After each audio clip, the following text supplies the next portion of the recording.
Why, hello there, all ye beautiful nerds from around the world. This is an emergency broadcast here at the Den of Nerds.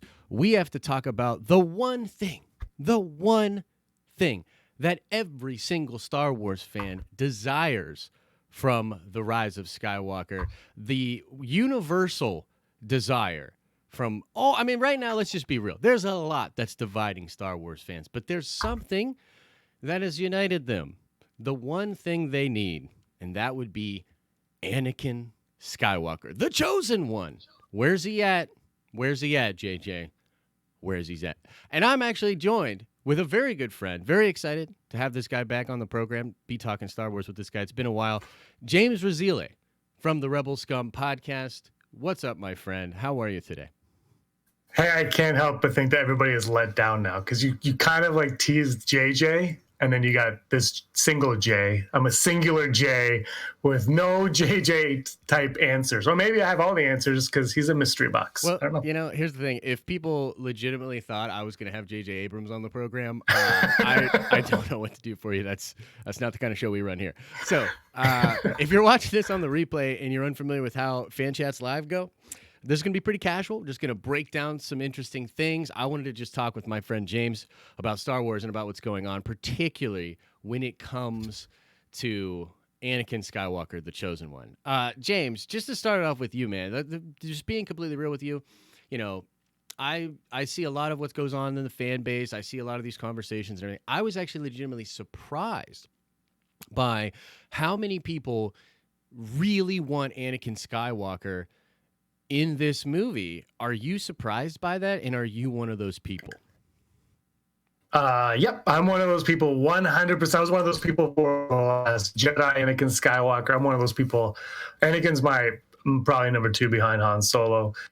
I think I'll tell you who was surprised. Disney was absolutely surprised with this, especially after purchasing it all those years ago now. Mm-hmm. I'm a little surprised at how many people want him in it. It definitely shows, as time heals all wounds, is what this is showing. And it does surprise me, especially there are some people that I know personally that couldn't stand the performance of Anakin in the prequels by both actors. And they want to see Anakin in this. So that does surprise me a little bit. But again, time is healing the wounds. And right before The Last Jedi, when they said this is the end of the Skywalker saga, how do you not throw either Anakin or Shmi in there? I totally agree. It does show that time heals all wounds. I think it's pretty cool because, like you said, like the prequels were just not really looked that positively on. You know what I mean, when they came out, but it's so encouraging to see so many people. And, you can't discount, one of the things that's crazy to say, but you can't discount prequel memes.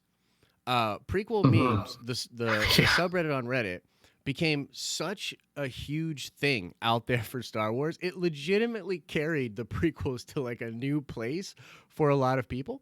And so I just think it's awesome, man. There's so much positivity around Hayden Christensen. Hayden was, of course, at Celebration 2 years ago. He was supposedly going to be at a panel with Ian McDiarmid, and then they removed him from that panel.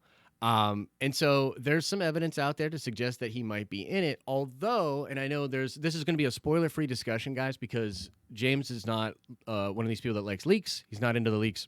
So sorry.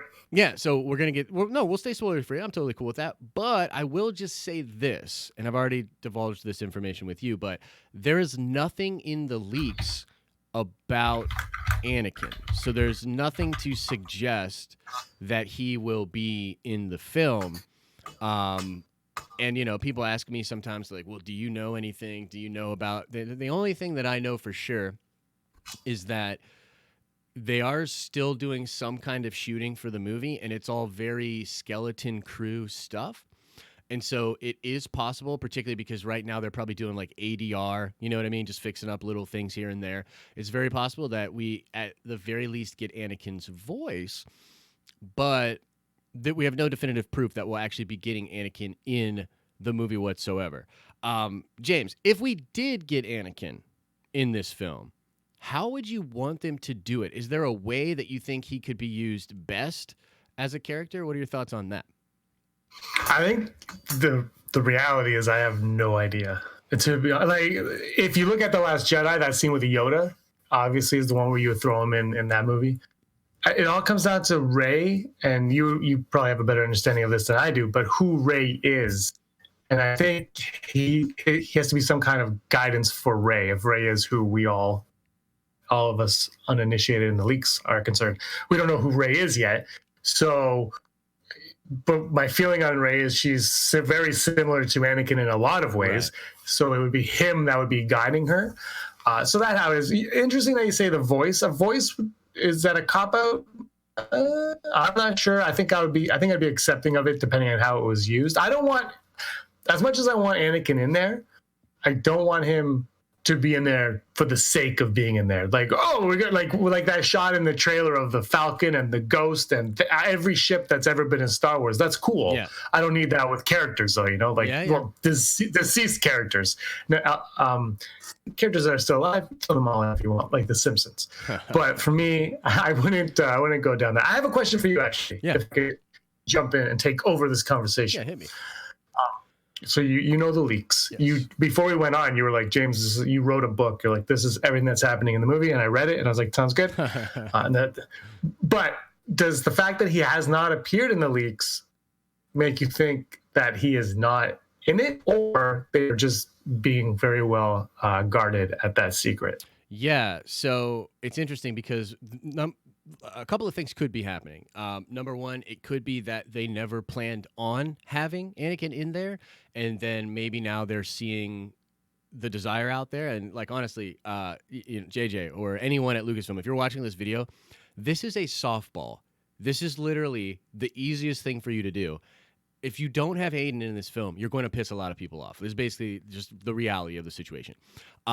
So it could be one of those things because famously JJ does not like the prequels at all.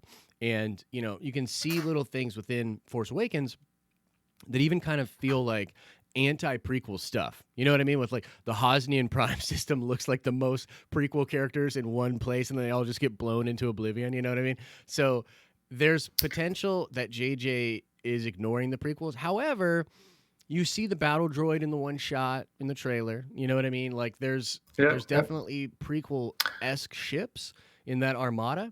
So maybe JJ is coming around to that idea, or perhaps that's just a mandate from Lucasfilm. So it's either that they didn't have him in it at all and they've decided to change that, or they always knew how they were going to use him, but they also knew that they were going to shoot it like without a crew. You know what I mean? Like it was one of those things that maybe JJ is literally just going to have a couple people on a soundstage, maybe with a green screen or a blue screen. They'll superimpose him as a Force ghost somewhere in the film, and it'll feel satisfying. So that's, as far as like from my knowledge of the leaks and my knowledge of what's going on behind the scenes, those are the only two options.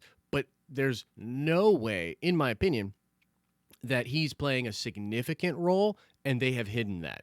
There's just no way.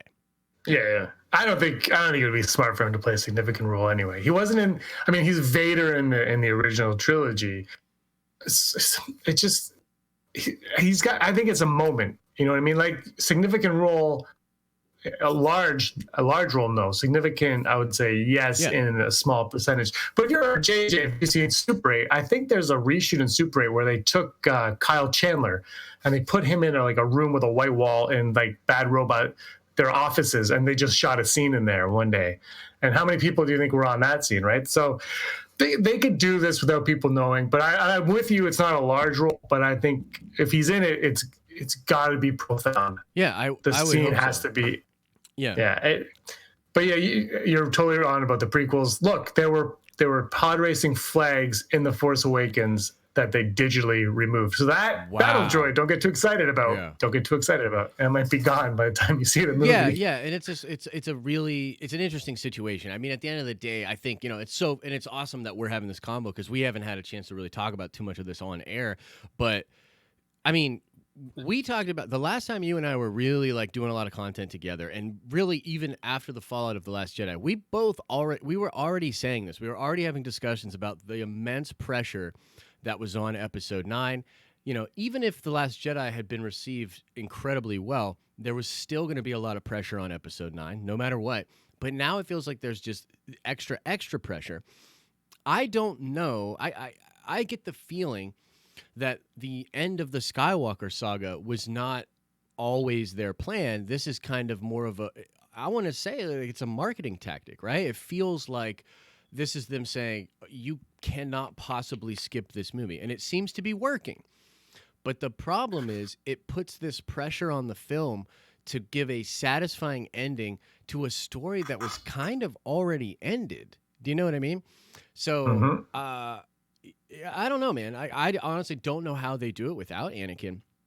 But it's also kind of, if he's used sparingly, but in a very intentional way, I'm having trouble figuring out. I mean, I know some scenes like in my headcanon that could work, but I'm having trouble figuring out what are they going to do with him that would allow it to feel like that. I almost feel like Anakin needs to have more moments with Ben than Rey. You know what I mean? Like Rey, like Rey doesn't have any idea. I mean, she knows about Darth Vader and the turn and all that, but like she doesn't have a connection to that guy. You know what I mean? Well, from the outsider perspective here, like when I go into Force Awakens, when I go into Last Jedi, I think, well, is she another Anakin? Does the weight of Anakin fall on her shoulder now without her knowing it? And so that perspective for me is, but then, yeah, absolutely, it goes to Kylo. That would be great. That's something that, man, episode. Just sorry, because you see, when you mentioned that, it made me think. I'm pretty sure it was on January 23rd, 2017. That was the first time they ever said Skywalker Saga. That was the first time that it was ever mentioned. And I kind of want to look that up because I'm pretty sure it was in that press release when they announced the title, The Last Jedi, and it was somewhere just kind of thrown in there. It was a throwaway phrase, the Skywalker Saga. And then now, yeah, exactly. They put this on themselves when they said, this is the end. Why? Why is this the end? Right. I'm pretty sure, like, you told me we're going to go down to the dark side. Yeah. I'm just going to say it. My biggest thing was when Disney bought this, they're like, you're getting episode 7. And I know people are like, oh, we wanted to see the original characters come back in the original trilogy and do all that. Cool. For me, it was like, who are these new characters that they're bringing forth? And I thought they were going to take the baton and just run with it. And then the old characters would be left in the dust, which they kind of have been. But, but like more in a passing on kind of way. The problem, I think, is what happens was when you get The Force Awakens, it's all about finding Luke Skywalker. Yes. So the emphasis is on Luke Skywalker. He's bigger than Star Wars because of The Force Awakens. Yeah. The Force Awakens has propped him up to be bigger than he is. Everyone loves Luke Skywalker. I'm not saying that, but they've made him so big. So now it's like, okay, Rey is cool. We all like Rey, but she's not Luke Skywalker. And if they would have just maybe brought Luke in a little bit more, let it go on, then these new characters can go on. And I mean, Star Wars is a never-ending saga. Right. It could just continue and go on, and they're going to make more movies. We all know that. So just make episode 21. Let it just go on, make that, and we'll all be happy. That's my feeling is they dropped the ball with trying to, like you said, this saga ends at Return of the Jedi. Yeah. Just like continue, just start the new one. Just start it. But, it's been 7 years. Here's the thing, and like, just being completely real, and a lot of this is just speculation and opinion, guys. But I mean, come on, that's why you watch YouTube, right? But so my thing is, like the Skywalker. This feels weird to me because really, what it feels like they're saying is this is the end of the sequel trilogy. Is kind of the way it feels to me. Like if they're kind of saying this is the end of this chapter, which is also a part of this big story. It's like it feels like a kind of disjointed message. But the Skywalker saga itself, by all rights, did end, after episode 6. And this new saga has always been about the new characters. And I think the decision to go away from Lucas's drafts and to go towards a version of Lucas's draft, but really it's not about the grandchildren of Vader. It's about a grandchild of Vader and this new character. You know what I mean? Because even if Rey's lineage gets revealed to be, a lot of the rumors and like I know who her lineage is, you know what I mean? But even without that piece of it, this is still a new character that isn't connected to the Skywalkers by anything other than some events, like a Lemony Snicket kind of thing. You know what I mean? And it just feels weird for them to say that this is the end of the Skywalker saga, because that also implies it's the end of this saga. And I'm like, we all know they're going to continue making Star Wars movies. You know what I'm saying? But Yeah. the messaging to me is so weird. You know what I mean? Like, I don't know exactly how to feel of it, because if they, let's just say they do it and then they just keep making movies with the Skywalkers, then it's like, we'll go back and be like, well, we can never really take you seriously again, because you were convincing us that this was the end of the Skywalker saga, and now you're just doing it again. So the next time you do that, we're not going to be able to get us pumped. So like the certain point of view thing, that doesn't do it for me. Okay. You know what I mean? But let's say Rey is Rey. You know who she is, but let's say she's Rey Palpatine, Rey Kenobi, Rey Wada, whatever she ends up being. Yeah. And then they're like, and then they're like, oh yeah, the next movie is actually the Rey saga. Are you okay with that? So. And take away everything you know, like all the leaks. Just take the. It's super hard to do that. They're right? going to. It's super hard to do that. But you know. But where I'm kind of like, okay, maybe not Rey, maybe it's Finn. Maybe, right. Anyway, Here's what I'll say. Here's what I can say to that. Daisy Ridley answered an interview about this very question. She said, "I don't know. It really feels like 9 is a definitive end for the Rey character." That's what she said. You know what I mean? Okay, don't use Rey then. Let's use Poe Dameron. Yeah, I'm just an example though. Like if they end the Skywalker saga, but one of these characters they have now is like, you are the next one that we're focusing on, and we follow them. Would you be okay with that, or would you call BS on? So here's the thing: I don't know if the question should be if I'm okay with it, because I would be okay with it, because I like the sequel trilogy. But I think ultimately what the question would be is, would Star Wars fans be okay with it on the whole? Like, would the majority of Star Wars fans be okay with it? Because, you know, right, wrong, or indifferent, the sequel trilogy has really split the fan base. And, you know, this is something I try to convey all the time to people. It's like, you know, look, though I am very much a fan of what's going on, I'm personally very into it, I can't sit back and deny that there's the split in the fan base, right? And that there's a lot of people, and I can seriously see where they're coming from. I just fall on it emotionally different, but I see a lot of what they're saying. And part of what they are saying is the baton passing was not done correctly at all.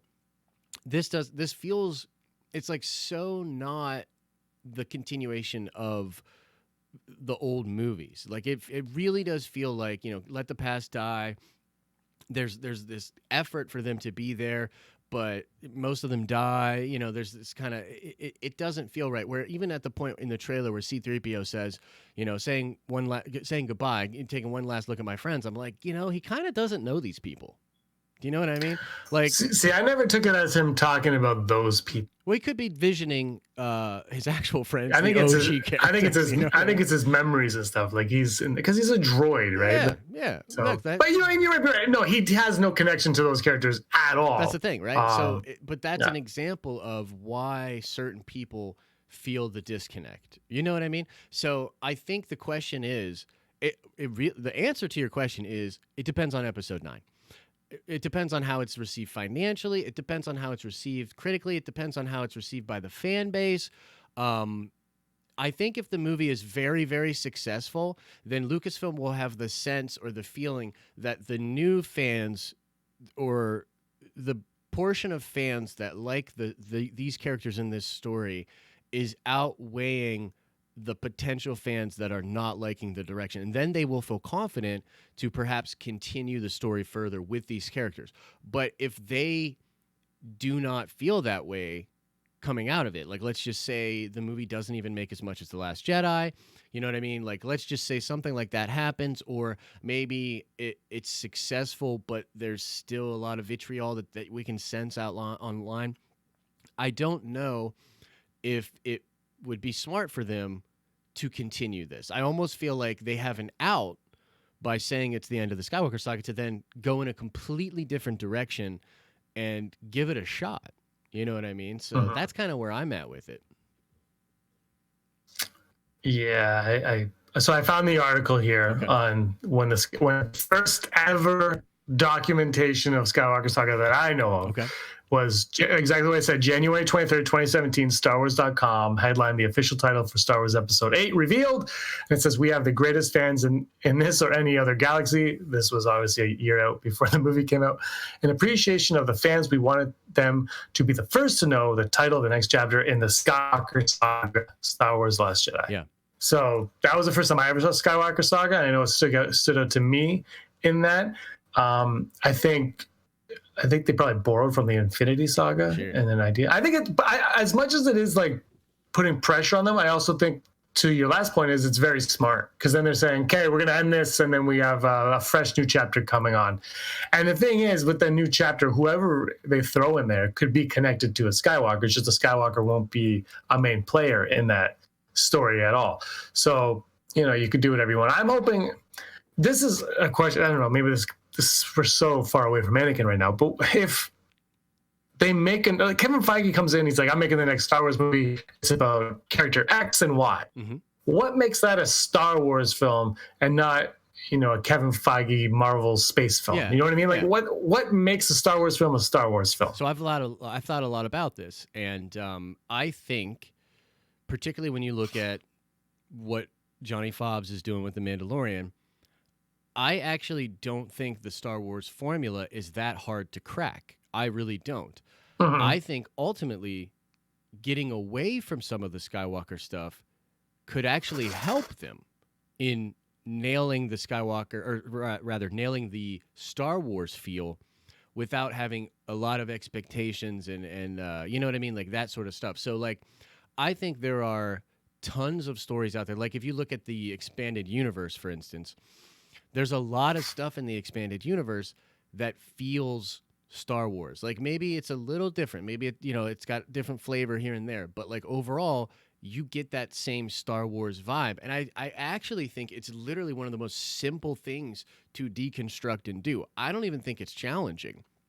I think the problem, if there is a problem with the sequel trilogy, it had more to do with the handling of that already established legacy. Do you know what I mean? Like that's really what it comes down to. So I think that what makes it Star Wars, I mean, look, it's basic Joseph Campbell monomyth stuff. You know what I mean? Like follow the monomyth. You know what I mean? You have this character that has to go into a world they do not know. You know what I mean? From the safety of home or from what they know into a world that they don't know. They have to encounter characters that are not necessarily of good quality or goodness, but they are needed to help them navigate this new world. They have to, fight a great evil, learn a great secret, and then bring that knowledge back to their people. You know what I mean? So I don't think it's actually that challenging. And it's so easy for the guy on YouTube to say, you know what I mean? Like, but that's my answer. I don't think it's that challenging. What do you think though? I think the main thing was Disney tried to correct Star Wars instead of continue Star Wars, and that's how this whole thing kind of snowballed. My one thing with it is everybody says, "Oh, you're shrinking the universe." Star Wars, though, the thing with Star Wars, that as we know it as films, is a very, very small universe. Yeah. It's Anakin Skywalker. It's a Luke Skywalker. Anakin is Vader. It's all, but it's very, very small. It's personal. It's a soap opera. It's a very small story. Yeah. And so when I think of the casual fans going to go see the next Star Wars movie, are they going to be invested in what we are getting because there's no connection to anything going on? Maybe there's a lightsaber, maybe not. It's been Disney's credit, I guess, realizing it. It's been the Skywalker saga without us even realizing it that has been bringing us to the theater all of these many times. And when you take that away, you get Solo and nobody goes to see it. So, but it's been the Skywalker saga. So for me, I agree with you that Joseph Campbell and all that stuff, and it's probably not difficult. But I also think is this aesthetic to it, and it's not making the universe too big. It is shrinking it down, which is why I'm really, really curious about seeing The Mandalorian and how that plays out. Because I think even though The Mandalorian is going to be completely separate from Luke Skywalker and Anakin Skywalker, it's still going to be in that like the Rogue One playground. But I still feel like it's going to be a very small world where there's going to be connections to things going on within itself, maybe not within the greater one. And that's how I feel. But I've said this to you before, I believe, where I think, the Skywalker saga is in the middle of this ring, and then outside you just expand from there, and eventually we'll be so far removed that we won't care about that anymore. Yeah, maybe. I mean, look, I think there's also been plenty of great Star Wars that has nothing to do with the Skywalkers. I mean, maybe not nothing to do with them, but like if you look at Rebels, like Rebels Mm-hmm. is literally some of the best Star Wars. Like I always tell people, I'm like, and I'm one of these guys. I think Rebels better than Clone Wars. I think it's just a tighter story. It's a tighter narrative. Clone Wars is great, but Clone Wars is almost like a smorgasbord of like good stuff, maybe not so great stuff, stuff that's out of place, and an ending that happened way too fast, right? Um, Rebels is like legit some of my favorite Star Wars stuff. And it has nothing to do with the Skywalkers. And look, the Fallen Order game looks to be really, really cool, man. Like really, really cool. I think that story and that character, it intrigues me. It has Mm-hmm. connections to the big events in Star Wars, Order 66, all of that, right? And Vader might show up in that game, but they're not using Vader to sell that game. You know what I mean? So I think there's plenty of ways to do Star Wars without Skywalkers that would be very successful. We could go on and on and on about you know the things that maybe Disney didn't do the best way, but and this is something we talked about off air. We both are of the mind that they have at least learned the lessons, that they are at least being receptive to the things that are not working. Because look, they got George. Like George is helping with 9. George is helping with the Mando, and I just think it's such a softball to throw Anakin in there. Like, guys, if this is Yeah. their end game, like you have to have Anakin Skywalker in there. And I don't see why you don't like that is such a softball, right? Just have Anakin in there at the very end. And I've told people this would be the coolest thing for me, right? If Leia passes in the film, which we're all pretty sure is going to happen, then why not have a small little tribute to the Mortis gods, and you've got like Anakin as the father, Luke as the son, and you know what I mean, Leia as the daughter. And I know like Luke's not dark side or whatever, so it's like it's hard to see that. But maybe it's Ben Solo as the son. I don't know, but I would just love it if it's the end of the Skywalker saga. You need the Skywalkers, like you need more of the Yeah. Skywalkers. That was my biggest gripe with the trailer. Was like I just can't believe that there's a fraction of a second of Leia. There's barely any Ben in there. There's no dialogue. There's voiceover between Ben and Rey, but there's no dialogue. And so I'm just like, to me, I just see some red flags. You know what I mean? I see some red flags going up for people. And I think it's so simple, dude. Just put the chosen one in the movie. Like, you're going to make a lot of people happy if you do that, in my opinion. And you're gonna presumably conclude the Skywalker saga, which is what you're promising us. And the first trailer we got when you were at D23 Star Wars Celebration, it was mirroring the Phantom Menace trailer. Yeah. Every saga has a beginning. Every saga has a. You're teeing it up for us anyway. Just do it. And you know what?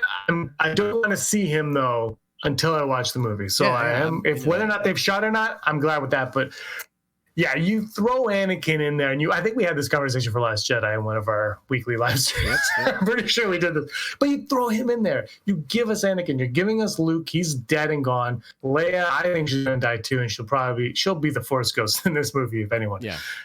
Bring her back. Have all of them together. Mm-hmm. I would be cool with that if that is the Rise of Skywalker, just them being like, wait, a little bit more.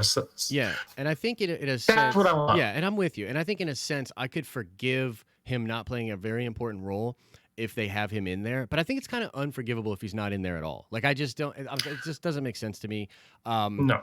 Particularly because like the way Star Wars work, and I know that some fans don't like this about Star Wars, but the truth is, guys, this has always been a Star Wars thing. The context comes from ancillary material. We found out stuff from the original trilogy from the backs of toy packaging, from calendars, from books, from visual dictionaries. That has always been the way Star Wars works. So if Anakin's in the film, it allows for other material to explain more of how that happened, why that was important. I'm okay with that. I can forgive that because then I'll go read all the books, I'll go get all the visual dictionaries, I'll eat it up, right? But if he's not in there at all, like I don't know. I don't want to say that's a deal breaker. Like I don't want to say it's a deal breaker for me, but it's getting close to being a deal breaker for me if we don't get him in the film. I'm gonna riot. Is basically what I'm saying. See, it's not a deal breaker for me because after like the Last Jedi was such a perfect spot to throw him in, unless of course they knew they had to save him for later. Who knows, right? Yeah. But it's not a deal breaker only because I'm not going to get my hopes up on anything anymore because you just never know. And I know, they had to cancel him last minute with Ian McDiarmid. Maybe, there's another reason they had to do that. You don't know. We don't know why. Yeah. I mean, I'm guessing, look, it's probably that's why, but you can't know for sure. Mm-hmm. So I don't want to get my hopes up on it, but I think it makes complete sense, especially with what I just said, how it is a very small universe. Anakin has to appear. At least, like I said, Ben Solo makes a lot of sense. Rey makes sense. Him with his two kids who he never got to know. The only time he really knew Luke was when he tried to convert him to the dark side and took his hand off. Yeah. Give him a moment. I know Carrie Fisher's not around anymore, but they have a lot of that footage. And making her a Force Ghost, when you're taking that footage of her and you got to like jig it and everything, you make her a Force Ghost. It makes that so much easier to process, and it makes us believe it a little bit more because it is, Luke will be beside her, but Mark Hamill's actually there, but they'll do the same kind of effects, so it kind of smooths out the. I always find it weird when they bring people back from the dead. It always looks a little bit off, you know what I mean? Especially when you take roles from previous movies or scenes and whatnot. There's something going to be a little bit off about it, I think. Yeah. So just making our Force Ghost will smooth it out. Yeah, I agree.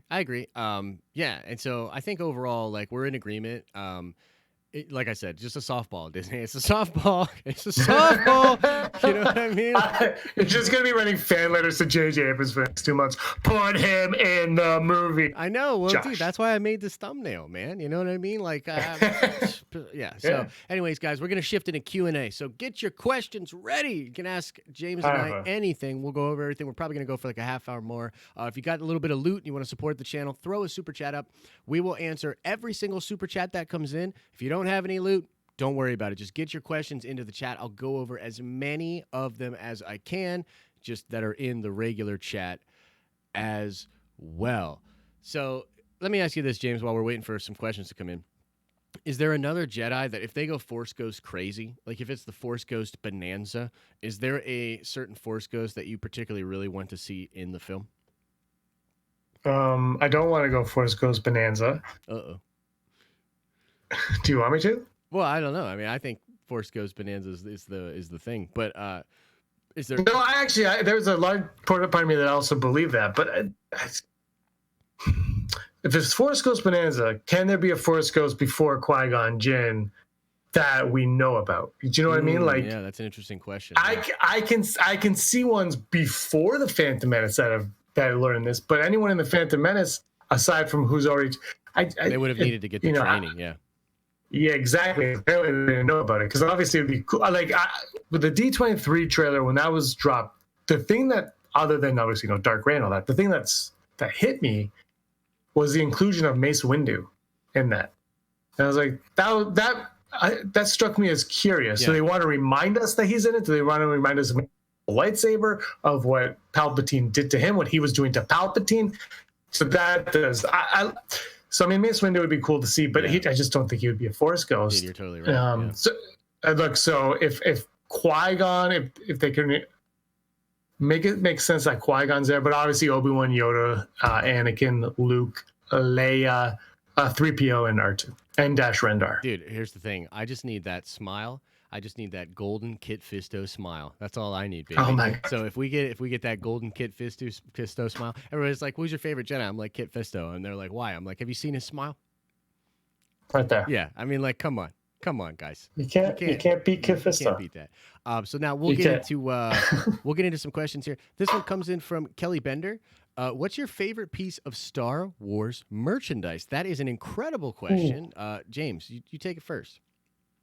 It's a hard pass on that one. What the hell's my favorite piece of Star Wars merchandise? There's I don't know if I have any here. What's my favorite piece of Star Wars? When I was a kid, it was the Ewok Village. Yeah. My mom took me to Toys R Us, and it was on the very top shelf.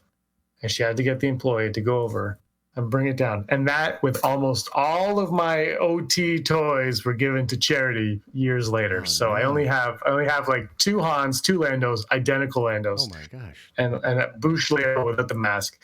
Bouche Leia with the mask. The mask was like my favorite piece, though. Was that and sticking Yoda in a tauntaun were my favorite things to do. Nice. But I will say, recently, Battlefront 1 on the PS4 with my wife and playing that for hours on survival mode. That was a lot of That's very cool. Haters could keep hating, but it was fun. Yeah, no, that's cool. I mean, like I don't know for sure. There's some stuff that I can't even talk about that I'm very excited about. I can't really talk about it too much. I like one of my favorite pieces of merchandise. I don't know exactly. I love my Carrie Fisher poster that I got at the 40th celebration. That was an amazing experience. Like watching John Williams actually, do that, and it's a tribute to Carrie. Billy Lord came out. That was really cool. So that poster's up there for me. I love the Ronin figures. From Bandai, the samurai version. So like you can even see I've got the Samurai Vader on the wall. I just Didn't you get one of them at Celebration Orlando? Like the first one you got was Celebration Orlando. Celebration Orlando. Yeah, when you and I met. That was the day that we met in person for the first time. Was you got that? Yeah, that's I remember. Right there, actually on the wall. That's the Vader. You can't really see him because I don't have my backlights on. But yeah, so that's a really good one. I will say too, I'm visiting Galaxy's Edge later this year with my friends, and we're going to be building our lightsabers. And I just don't know how the lightsaber I build at Galaxy's Edge with my homies, kind of celebrating a big year with the channel, I don't see how that won't be like up there for me. So that's gonna be a big one too. Okay, question for you then. So if that's gonna be your favorite, what Kyber crystal are you gonna go for? So dude, here's the thing. I can't decide between purple and red. I can't decide against. But little dark side. But here's the thing: no matter what, I'm going to get some more of the crystals. So I'll probably put a yellow one. The yellow's my color, but I don't think you can do yellow in the shop. I think it has to be Yeah. So I don't know, maybe purple, and then I'll switch it to yellow later. So if it's purple, is it always Mace Windu? Because I heard that when you put it in a holocron, they talk to you. Yeah. So is it always Mace Windu if it's purple? I'm not sure. I think it would probably be Mace Windu, but there's probably some Yoda stuff too. Like that's what's so cool about these things. And by the way, I went down the rabbit hole on the engineering of these things. They are legitimately better engineered than the combat sabers. So that's crazy to say. And a lot of people will be like, "Oh, I don't believe it." Guys, the combat sabers are designed in a way that is actually bad engineering because they're hard the whole way, and when they get impact, they mess up the internal mechanisms. The sabers from Galaxy's Edge are designed like a car so that when the car crashes, the different pieces have actually crunch to protect the most valuable pieces of it. So no matter how violent and crazy you get with your saber from Galaxy's Edge, even though the blade can break and you can just get a new blade, the internal mechanisms will never break. Like it's actually brilliant engineering. So I'm very excited to get it.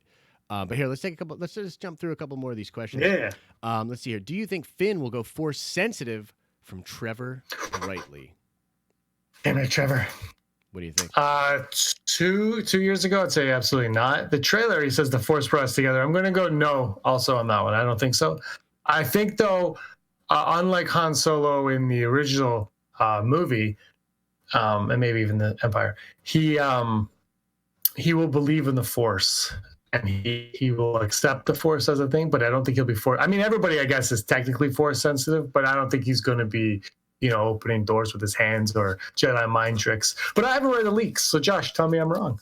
So I will not tell you if you are wrong, but I don't think that's in the cards for Finn, and I don't think it ever really was. Like you were just saying, James, like the Force surrounds and binds every living thing, right? So in some way, look, I think there's something to Finn in the Force. I always have felt that because of the way Kylo looked at him, in The Force Awakens. But I don't think he's Force sensitive anywhere near the level of like Kylo and Rey, because even if there are Jedi and stuff around, like Kylo and Rey are meant to be on a new level. I think part of the thing with their characters is they're prodigies in a world where there's really no Force people. They're basically like gods, and so that's part of the struggle. It's part of the conflict that's built in. So Force Finn, no, but I'd love to get some shots of him with the lightsaber and doing some more work. Yeah, I think it's also he's more interesting with the. Not everybody has to have the Force. You know, like Han Solo is my favorite character. He has a Force. I think it can be more compelling if you don't have, because you actually have to work for stuff. Yeah, it doesn't 100%. come as easy as it does to Luke Skywalker. 100%, man. Yeah, no, I agree with you. I agree with you on that one. Let's see here. Let's do. JT Mullen says, it seems C-3PO has a significant role in the new movie. Do y'all think that R2-D2 will have a bigger part? James, what do you think? Do you think R2 is getting a little more love? I would hope so. Yeah. Yeah. You know what? I was surprised to see him in that scene with 3PO. Because obviously that's either right before or right after that whole when they're on the skiff thing going, and Finn's like, yeah, and all that. So it's somewhere around there. I hate saying things because I know you know the answer to it. No. I mean, some of this stuff I don't know. So because you got to think about it, like the leaks themselves have been sort of big moments and plot-driven moments. So the leaks don't get into specifically like, R2 has this much screen time and does this. You know what I mean? Like, so that I don't know. But I would hope that he gets a little bit more time in this one. And like you said, your imagined shot for the end of the film. The droids have always been the representation of the fan base in the films, and they're sort of the storytellers of the whole thing. They've always been there. So, yeah, I do hope that R2 gets a little bit more love in this. I would absolutely love. I mean, dude, tell me this wouldn't be dope. Anakin Skywalker, Force Ghost, and R2 moment. And I don't know how R2 could see him, but he will see him, and they will have a moment together, and it'll be amazing. Well, I mean, how much different is a Force Ghost from a projection like Luke when 3PO noticed Luke in Last Jedi? How much different is a Force Ghost from a projection? That's a very good point. Yeah, that's a very good point. So R2 could see him. Yeah. But yeah, I want that movie to end with R2 looking up at twin sun setting, stars, whatever, and the final iris out is him being shut down for good. Kill the droid. Kill the droid. Here's a really interesting one from Sniflem Films. He says, I had this theory that Dominic Monaghan is Jason Sandula. Since the ghost is in it, what do you guys think? But I guess his character has a name, though. But could we see Jason? What do you think, man? I never thought of it. He didn't have the green hair. He did not appear to have green hair in the trailer when we saw him in that shot. Well, there's also that standee of him. Wow, that cutout that Dominic Monaghan posted on Twitter, and I think he's just some rebel soldier who's just going to be there like Snap. Yeah, that's what I think. Yeah, probably. I think it's a cool idea. What do you think about Jason in general? You think that could happen? I mean, subtly, for sure. Yeah. If that is the ghost, which it probably, but if it was the ghost, you could have a flyby shot and you just kind of see Jason in there. And nobody needs to know who it is except for us that are fans of that. Yeah. I don't think he's going to be a player at all. But I'd be into that for sure. Dude, I'd be so into that. And I think like if they're doing like the celebration shots at the end of the film, like just throw him in there. You know what I mean? Like if they do Return of the Jedi Special Edition celebration, everyone that has survived at this point needs to be just little tiny specks on the screen. 100%. 100%. Let's see here. We got a question coming in from Norin Rad. Josh, I think Phasma will be back. Do you agree? What do you think, James? You think what did he call her? Chrome Dome? You think Chrome Dome's coming back or what? No. I think she's she showed up. I liked her in the Force Awakens until the very end when you're like, well, that was weird. Then she had a good book, and then she comes back and does pretty much less than she did the first time around. Yeah. And as cool looking as she was, and Gwendolyn Christie, my wife was watching Game of Thrones. I never watched, so I would like sit in once in a while while she was watching it. Yeah. I thought she was awesome in that show. Every time I walked in, I'm like, why didn't they use her? Yeah. That's how I kind of felt.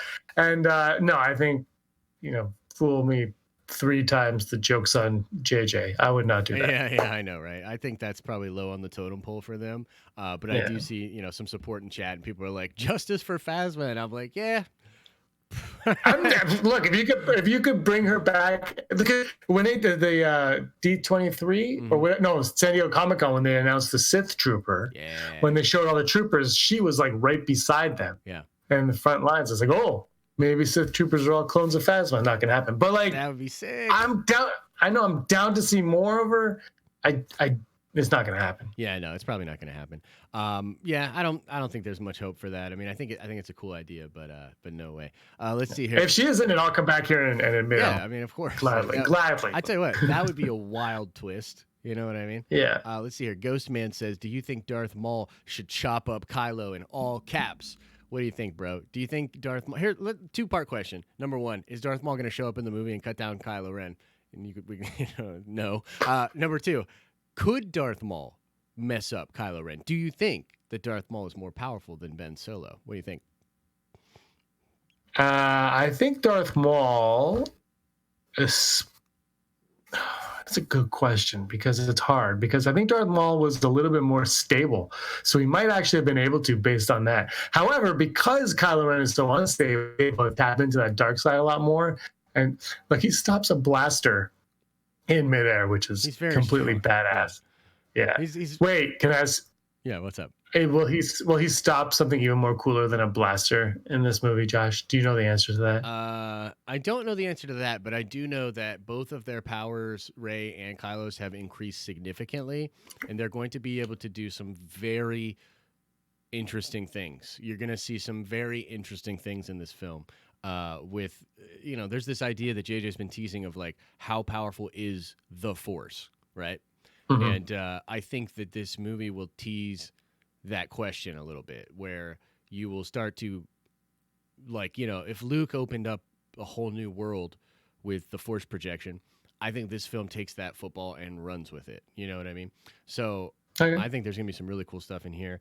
I see some people saying like Maul's a chump. I would say that I think young Maul could absolutely whoop Kylo. Like young Maul could absolutely whoop Kylo. Yeah. But I think old Maul could probably seduce Kylo, just like he did with Ezra Bridger. Well, I guess Ezra really wasn't that seduced by it, but now, like Last Jedi Kylo, you think? Yeah, because here's the thing. Okay. It would appear in the film that he is susceptible to being manipulated by old Sith Lords. That's all I'll say. But but he took that Sith Lord out though. Wait. Was Snoke Darth Maul? No, Snoke was not Darth Maul. But he did take them out. He did take him out. But Snoke was not a Sith Lord. That's not who I'm talking about. You know what I mean? Oh, you're right. He wasn't. He was just dark. It was such a cop out. Let's be real. No, it is. He was a Sith Lord. Yeah. Come on. Yeah, he is. Let's see here. Brian Miller. What's up, Brian? He says, what are your box office projections for The Rise of Skywalker? You got to take this one. I've been saying this, I think, since Last Jedi, 1.5 bill. And what did Last Jedi make? It was like, what, 1.3? It's like 1.3, between 1.3 and 1.4. I think it's 1.5. I do. I've said that for a year. I'm not going to change it. If I'm wrong, I'm wrong. If I'm, if it gets less, it gets less. If it makes more, it makes more. But I'm going 1.5. Right. I will say, okay, worst case scenario, it comes in at like 1.1. And yeah. I personally, it's think passing a bill. Yeah, it's passing a bill easy. I think if it hits 1.1, let me small caveat. If it doesn't pass a bill, we're in trouble. We're in trouble. But Mandalorian gets canceled right there. No, Mandalorian gets put on the silver screen, more like it. For real. It's not on Disney Plus anymore. You got to see it in theaters. Yeah. But yeah, if the movie. So I think that's my worst case scenario is literally if it doesn't make $1 billion, then we're in some serious trouble. But I think even if it hits 1.1, if it does less than The Last Jedi, that's still a problem, right?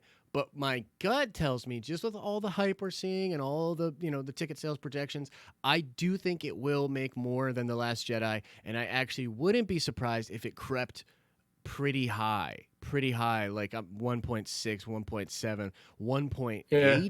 You know what I mean? Which I think it would be great for everybody. And then the best case scenario is that it actually beats Force Awakens. So if it actually, which I think what was Force Awakens, like 2.1? or something like that. I think it was around there, yeah, worldwide, yeah. Yeah. It's So if close. the film beats Force Awakens, then everything's good. You know what I mean? Like Yeah, we're yeah. all good here. How are you? You know And what I mean? so, I think both of us agree it's gonna, regardless of the movie itself, it's gonna pass a billion. Yeah. The rest of it depends Heavily. on Yeah. if it's good, if it is accepted. Yes. That's what's going to depend on. Heavily. Everyone's going to go see it. It's going to make $1 billion, but once it hits that $1 billion mark, it's going to be, well, are you going to see it 4, 5, 6 times? Yeah. Are you going to, or are you like, I'm done. I'm not going to go again. There is an argument to be made, and I think it's fair. There is an argument to be made that simply because of the timing, the holiday season, and a serious lack of competition, that this film is almost guaranteed to make more than The Last Jedi. Because even Last Jedi had more competition than this film. I do not see anything on anyone's radar, like literally months and months into 2020, that would give this film remote competition. So just because of that, I think that the film's gonna eat up a lot of box office. But again, there's an argument to be made that you got to take that into consideration, right? So like, what is the metric for a true win with Episode 9? I think that's a harder question to answer than, is it going to make a bunch of money? Because I think that's an easy answer. I think it's going to make, like, and that's also, by the way, the reason that if it doesn't make $1 billion, it's in trouble. Because what that indicates is that people aren't even willing to check it out. Like that indicates is a major, because here's the thing. I don't think this movie's making any money in China. Right now, Disney and Lucasfilm has a plan. They've just hired a bunch of Chinese writers to try to write Star Wars stuff. So they're really trying to fix their China problem. But China completely rejected The Last Jedi. China is done. You think The Phantom Menace is done. China is literally done. They might not even let the film into their market, right? So you're looking at very little from China. It really depends on some of these other big markets like India, right? Like, how does India feel? Like, India is so key right now to a lot of these different movies. How does India feel about it? You know, how does Europe feel about it? It's an interesting question. I think that the film will do very well domestically. We're just going to have to see how well it does internationally. You know what I mean? And when I look at some of the certain metrics out there, like, you know, you see the views on the trailer, it's really not as impressive as some of the stuff we were seeing leading up to Endgame. And I know it's kind of a different animal, but at the same time, you know, I don't know, James. Like, that brings us to an interesting question, actually. Do you see the hype out there? Are you seeing the hype? You roll in some circles that I don't roll in, mostly normie Canadians, right? So when you guys are doing your Tim Hortons, you know what I mean? What are you seeing out there? So wrong. I got attacked by a polar bear on my way. It was rough. It's 3 feet of snow out there. Yeah, I believe it, right? I'm seeing a lot of hype from people that I wouldn't expect to be hyped from. And no one brought it up to me before. And people are like, people that I know now are like, oh, yeah, I really want to see Star Wars. And I brought up my dad a few times who hated The Last Jedi. Yes. Didn't like Solo because it had a train in it, but that's another topic for another day. And he did not like The Force Awakens, but he loved Rogue One. And he loves the prequels and he loves the original movies. And I showed him the trailer from Celebration and he said, when do we get tickets? Oh. That was actually what he said. He loves he still loves Star Wars, right? Mm-hmm. So then I showed him the D23 one. He goes, oh, it looks like I have to watch the one where Han dies. I was like, all right. But then I showed him this last one that you're a huge fan of. And he goes, I'm confused. Did you get tickets? So I think he was confused about the trailer, but he also wanted to make sure that I secured tickets for him because December 20th is actually his birthday. Wow, nice. So we're going to 19th, so it's not that nice. So, yeah. But I do see a lot of excitement for it. I know a lot of people I sent the trailer to just to see their reaction were very hyped about it. And some of them were willing to go see it, and some of them were like, I don't like Star Wars, which is fair. Yeah. But I just see an excitement that wasn't there, that is more prominent than for the Last Jedi trailers because they were more somber trailers, I think, especially that last Monday night one. Dude. It wasn't. Yeah, like the Monday night trailer in front of the Monday Night Football trailer for Last Jedi wasn't exciting. It didn't really rev your engines to go see a movie, right? Yeah. Which is, for me, what I really liked about this one was it showed me, okay, we're back on an adventure. Yep. The fun is back. Rey is running it. Let's do this. Whoa, you cut out for a second there. Let's do this. In regards to watching the movie. Yeah. No, I mean, that's cool. I mean, like, it's encouraging to hear. And I have heard a lot of different people think and say that, like, for the normies or the more casual fans, that they are very excited about this trailer. And I'm pumped about that. You know what I mean? Like, I'm glad. Like, maybe that's what they need to do. Maybe they need to not worry about people like me and just, try to get the more, mass They people. They have our money. Yeah, that's true. Yeah. They don't need us. They know that they've got us in the bag. They need to get the norm. Yeah, I would say that there's a portion of maybe people they're counting on that they do need to win back in a way, but also that gets very tricky because you ultimately, even though I know there's a lot of people that didn't like The Last Jedi, you cannot get into that game of trying to create a movie to appease people that didn't like a movie. You know what I mean? Like, that's just too messy. Like, I'm sorry. Like, even though I think there's certain things they could do to maybe give us. Actually, it's really interesting. So when I was talking to Jason Ward, he had a really interesting point where he said, a lot of people out there are getting the sense, and I get the sense from the leaks and stuff, that we're going to be getting more of a traditional version of Luke, more of the hero, more of the positive, the optimist. I mean, even the line in the trailer, confronting fear is the destiny of a Jedi. That's really more old school Luke, right?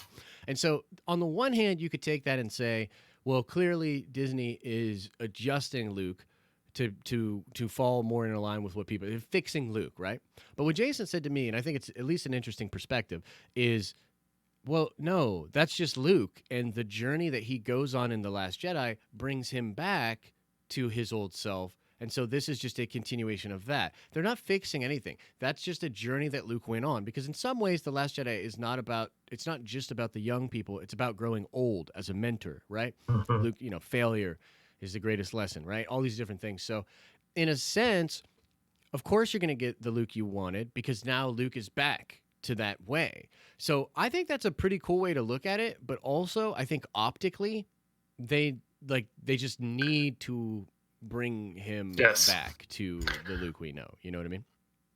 Every time I hear a story about JJ won't be retconning The Last Jedi, I roll my eye. Me too. Because first of all, he might not be, but perspective is everything. Mm-hmm. So what you just said, from Jason's point of view, it's like that. But from somebody else's point of view, they're retconning it. It's always going to happen because the progression of the story will always allow it. Look at there's nothing wrong with retconning, especially if you like Avengers Endgame. Yeah. That whole movie was a retcon of 10 years of movies, essentially. Yeah, and I was all for it because I was like, okay, let's do this. It's dope. I was in on it. Yeah, I was like, oh, cool, I'm down with this. So, there's a place for it. I think as long as it happens in a progressionary type of way, bring it. Yeah. No, I'm with you, man. I'm with you. And I saw a super chat from Non-Mirage Truth Vision. Thank you so much for the support. It says, what do you think is going on with C-3PO? Well, that's kind of tricky for me to answer because I know more or less what's going on with C-3PO because of the leaks.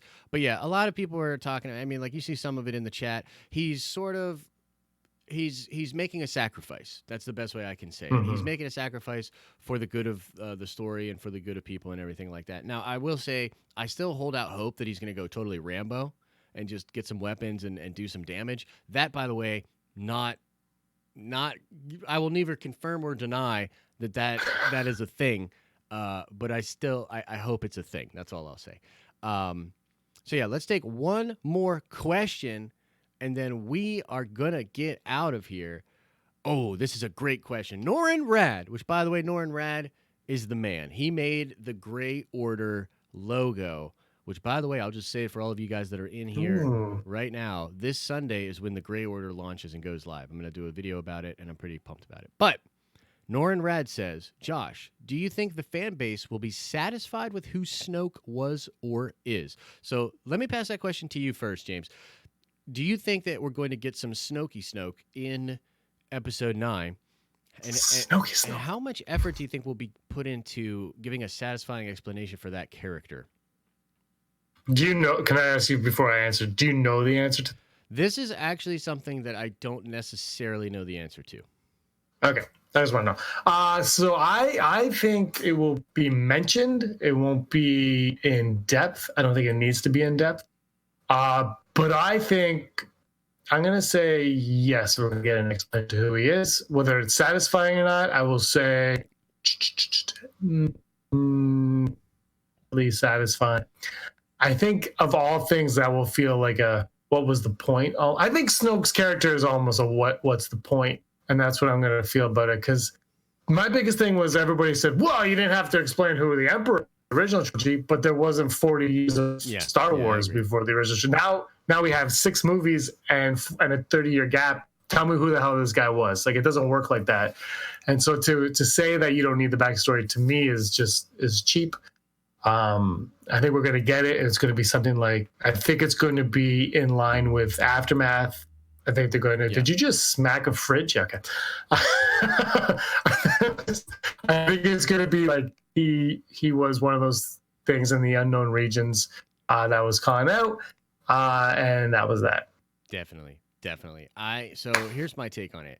I think that it's totally okay for fans to say they're owed an explanation. Now, nobody's really owed anything, right? But I think it's totally fair to be like, please explain this, because it is sort of a thread that doesn't make a lot of sense, right? There's a lot of evidence in the books and the novels to suggest what was going on there.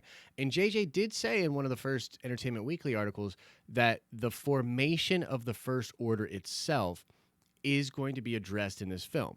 And I think there's a way that you can address that and also explain Snoke and also eventually get to Palpatine. And I think that is satisfying if they do it the right way. So it's all about execution. So that's kind of my take on it. I would hope that we definitely get some explanation of Snoke. I would honestly love, and what I'm hoping is that there's a lot more of an explanation given to just Luke Skywalker, his relationship with Snoke, how he knew Snoke, what was going on with looking for the artifacts, all these different things. I hope those get revealed in like novels, comics, or whatever. And I think they will. But as far as the film itself, yeah, I do think we need a little bit of an explanation for Snoke. That's just me. I think the audience might not deserve it, but the storyline deserves it. Star Wars as a whole needs that backstory, and it needs to be told theatrically where people are paying attention. Yeah, I would absolutely agree. But yeah, we'll just see. They have a lot to accomplish in this film. Might not be super high on their totem pole, but just to reiterate before we get out of here, the thing that should be on their totem pole, high on their totem pole, if you're watching this, JJ, put Anakin Skywalker in this movie. It's a softball. If you don't put Anakin Skywalker in this movie, you're seriously messing it up. You're seriously messing it up, in my opinion. So yeah, that's what we're saying. And look, Teddy Rubskin totally agrees. His message got censored somehow, guys, but what he said was, I absolutely agree, and I 1000% love Anakin. I'm a fanboy for Anakin. So thank you, Teddy Rubskin, for that answer. That's very sweet of you. So everybody, we're going to get out of here. James, tell these people, who are you? How can they find you on the internet? I'm James. You can find me by going to Rebel Scum Podcast on the YouTubes and Twitter's Petsafina, Rebel Scumcast, wherever you want to find me. But Rebel Scum Podcast on YouTube, we used to do videos before. Yeah. He got too big for me, and he flew away, and now I have some photos, and that's why we're doing this today. He's got the photos, guys. He's got the receipts. But yeah, in all seriousness, guys, James does great work over at Rebel Scum Podcast. I've been a big fan of his for a long time, and I love doing content with him. So expect to see him more on this channel, a lot more in the future. We're going to leave it there, guys. Thank you so much. As I always say, I hope you're having an awesome and a nerdy day, and I'll see you in the next video, which will be the Nerdy News Rundown, which is dropping in a couple of hours. So make sure you got notifications enabled. Ta-ta for now. I have no idea why I said that.